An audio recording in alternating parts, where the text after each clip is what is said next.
তো হ্যালো বন্ধুরা, welcome back to our another blogs. মানে আরেকটি নতুন ভিডিওতে আপনাদের অনেক অনেক স্বাগত জানাই। এখন আমি আছি একটা গাছের নিচে, ঠিক আছে? এটাকে বলে জাম গাছ। ঠিক আছে, জাম দেখবেন অনেক কিছু উপকারে লাগে, মানে অনেক ভালো। ঠিক আছে, যাদের মধুমেহ আছে বা ডায়াবেটিস আছে তারা জাম খুব পছন্দ করে, জামের বীজটা খুব উপকারী। তো জাম গাছটাও কম উপকারী নয়, ঠিক আছে?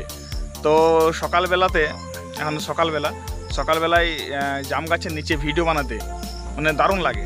ঠিক আছে, মানে যে কোনো গাছের নিচেই বানাতে দারুণ লাগে। তবে জাম গাছের একটা উপকারিতা রয়েছে বলে জাম গাছের নিচে আমি রয়েছি এই মুহূর্তে। তো জাম গাছের কাঠ নিয়ে পূর্বপুরুষেরা একটা দারুণ মন্তব্য করে গেছেন।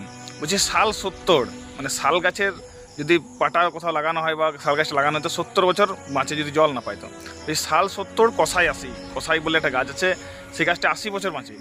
শাল 70 কষাই 80, আর জাম বলে আমি গাছেই আছি। মানে জাম গাছের যদি মানে পাটা বা কোনো কিছু করা হয়, দুয়ার বাজু করা হয়, তো যদি সেটাতে জল না পায় তাহলে সে মানে কপুরুষ যে দেখবে, মানে কত বছর যে দেখবে, 200-300 বছর আরও বেশি হয়তো।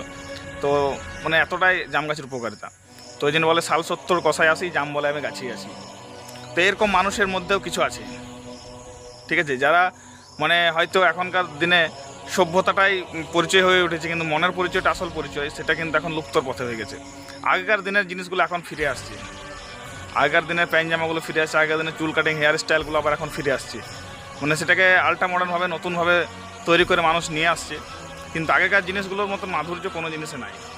এবং এখনকার সব কিছু তো সার ডিএপিতে খেয়ে খেয়ে মানুষগুলো তো একদম পরিস্থিতি বড় খারাপ। তবে আমরা গ্রাম অঞ্চলের লোক, আমরা যতটা পারি মানে নিখুঁত খাওয়ার চেষ্টা করি, তাও শহরের হাওয়া লেগে পড়ে আমাদেরও মানে জীবন বিপন্ন।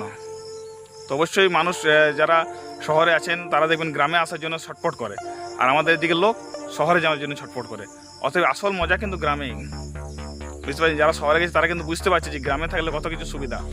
যদি ধরুন একটা শহরে বাড়ি ভাড়া নিয়ে আমি থাকি, সেই বাড়িটি ভাড়া লাগবে, জল কিনতে হবে, আগুন কিনতে হবে, সব কিছু কিনতে হবে। কিন্তু আমরা যদি গ্রামে থাকি সেই ক্ষেত্রে কিন্তু সেই সব জিনিসগুলোর কোনো অসুবিধা নেই। আমার মাটির বাড়ি হোক বা পাকা বাড়ি হোক সেটা আলাদা বিষয়, থাকতে তো পারছি, টাকা তো লাগছে না, প্লাস আপনার জল কিনতে হবে না, তারপর আপনার মানে জ্বালানি কিনতে হবে না, কত সুবিধা আছে।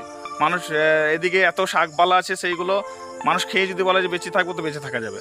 শহরে সেগুলো সব কিনতে হবে। এখন বর্তমানে এত প্রচণ্ড বৃষ্টি হচ্ছে এবছর যে সবজির দাম আকাশ ছোঁয়া, অথচ চাষিরা দাম পাচ্ছে না, পাচ্ছে কে? মিডিলে যে সবজিটাকে ক্যাপচার করছে, চাষি দেখা যায় সেই মূল্যতেই সবজিটা কেনা হচ্ছে, কিন্তু চাষি পাচ্ছে না পয়সাটা পেয়েছে যে মিডিলে টাকাটা ফাঁসাচ্ছে বা মানে ঠিকাদার টাইপের যে লোকগুলো হয়। ঠিক আছে, তো অবশ্যই গ্রামের ভিডিও কেমন লাগছে জানাবেন, এবং চ্যানেল নতুন হলে চ্যানেলটি অবশ্যই সাবস্ক্রাইব করবেন এবং পাশে থাকা বেল আইকনটি প্রেস করবেন, আর ভিডিওটি যথারীতি শেয়ার করুন এবং লাইক করবেন।